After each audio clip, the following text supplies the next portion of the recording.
Remue ménage. Remue ménage.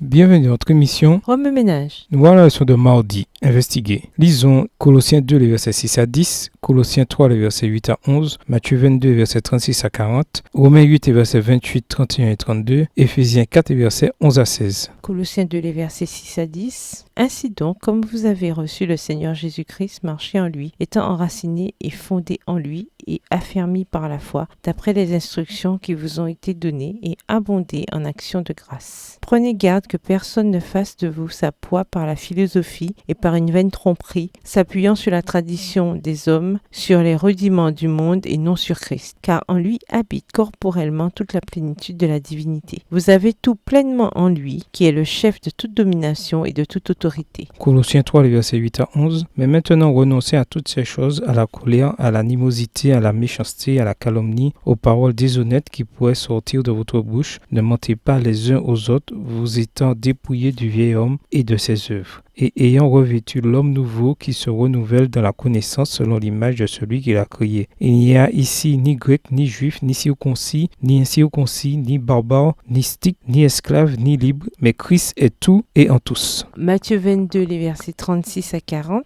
Maître, quel est le plus grand commandement de la loi? Jésus lui répondit, tu aimeras le Seigneur ton Dieu de tout ton cœur, de toute ton âme et de toute ta pensée. C'est le premier et le plus grand commandement. Et voici le second qui lui est semblable. Tu aimeras ton prochain comme toi-même. De ces deux commandements dépendent toute la loi et les prophètes. Romains 8 et versets 28, 31 et 32. Nous savons du reste que toute chose concourt au bien de ceux qui aiment Dieu, de ceux qui sont appelés selon son dessein. Verset 31. Que dirons-nous donc à l'égard de ces choses? Si Dieu est pour nous, qui sera contre nous? Lui qui n'a point épargné son propre Fils, mais qui l'a livré pour nous tous, comment ne nous donnera-t-il pas aussi toutes choses? Éphésiens 4, les versets 11 à 16. Et il a donné les uns comme apôtres, les autres comme prophètes, les autres comme évangélistes, les autres comme pasteurs et docteurs, pour le perfectionnement des saints, en vue de l'œuvre du ministère et de l'édification corps de Christ, jusqu'à ce que nous soyons tous parvenus à l'unité de la foi et à la connaissance du Fils de Dieu, à l'état d'homme fait à la mesure de la stature parfaite de Christ, afin que nous ne soyons plus des enfants flottants et emportés à tout vent de doctrine par la tromperie des hommes, par leur ruse dans les moyens de séduction,